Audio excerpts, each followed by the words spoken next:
Worshipping God isn't as simple as it seems. It's not about doing whatever feels right at the moment, but about intentional obedience and commitment.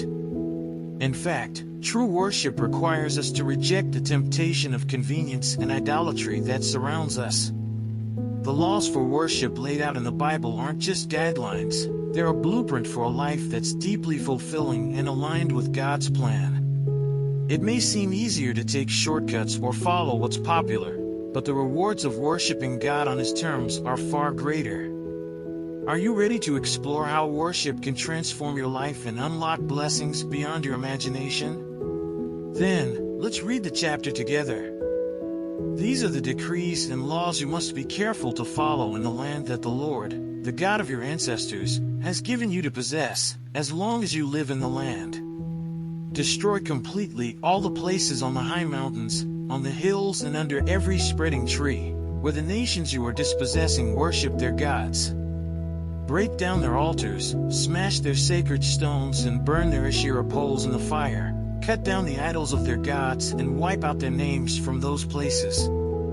You must not worship the Lord your God in their way, but you are to seek the place the Lord your God will choose from among all your tribes to put His name there for His dwelling. To that place you must go. There bring your burnt offerings and sacrifices, your tithes and special gifts, what you have vowed to give in your freewill offerings, and the firstborn of your herds and flocks.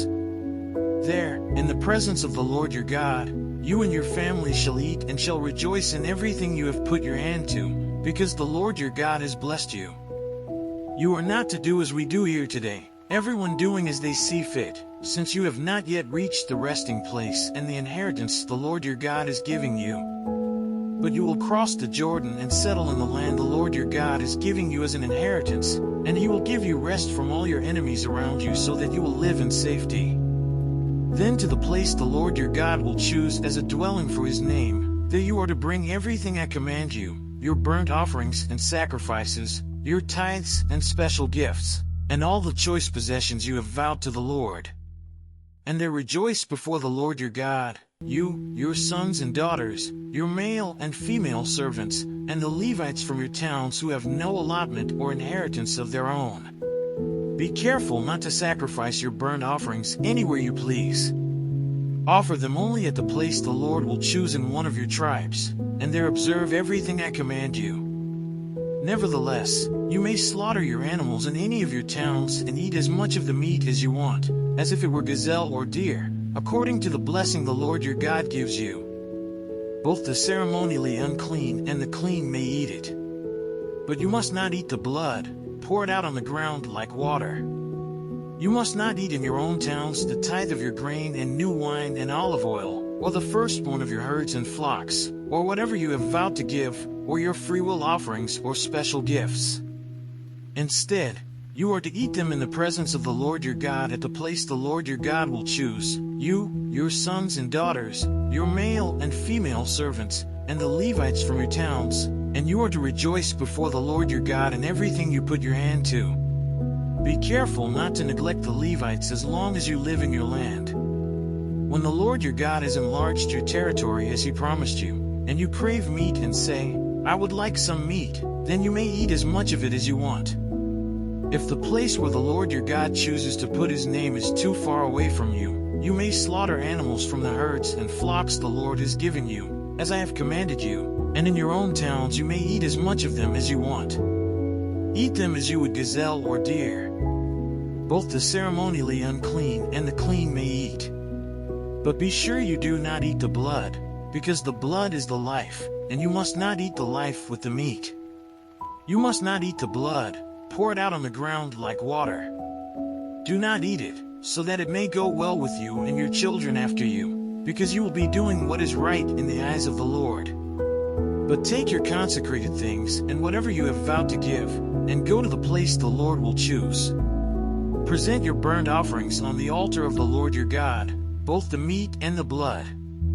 The blood of your sacrifices must be poured beside the altar of the Lord your God, but you may eat the meat. Be careful to obey all these regulations I am giving you, so that it may always go well with you and your children after you, because you will be doing what is good and right in the eyes of the Lord your God.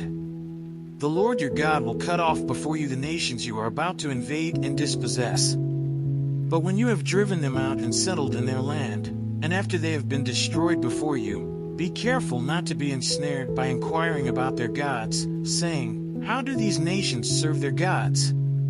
We will do the same." You must not worship the Lord your God in their way, because in worshiping their gods, they do all kinds of detestable things the Lord hates. They even burn their sons and daughters in the fire as sacrifices to their gods. See that you do all I command you. Do not add to it or take away from it. Let's say a quick prayer to thank the Lord for His mercy. God, thank you so much for the wisdom you've shown me in this study. I'm grateful for the truth that you've revealed, and I ask for your help to apply this in my life every single day. It's not always easy to choose obedience over convenience, but I trust that your way is always best. Please guide me in making those intentional choices, and help me stay focused on what truly matters. Thank you for being my constant support and guide. Amen. Now that you've learned about the true cost and reward of worship, it's time to ask yourself, are you ready to make the intentional choice to worship God on His terms? The easy way might seem tempting, but is it worth the corruption and emptiness it brings? Your next step is clear. Commit to the path of obedience, even when it's inconvenient. Let go of the distractions that pull you away from what truly matters, and choose a life that honors God in every way. How will you start today? Will you take action, or will you stay stuck in the comfort of temporary satisfaction? If this message has sparked something in you, don't wait. Subscribe to this channel, turn on notifications, and join me in this journey of discovering the deeper truths that God's laws bring. The path to true fulfillment is waiting for you, but it starts with your commitment to worshiping in spirit and truth. Will you take that step today? And, as always, don't forget to check the last video and learn more about the scriptures.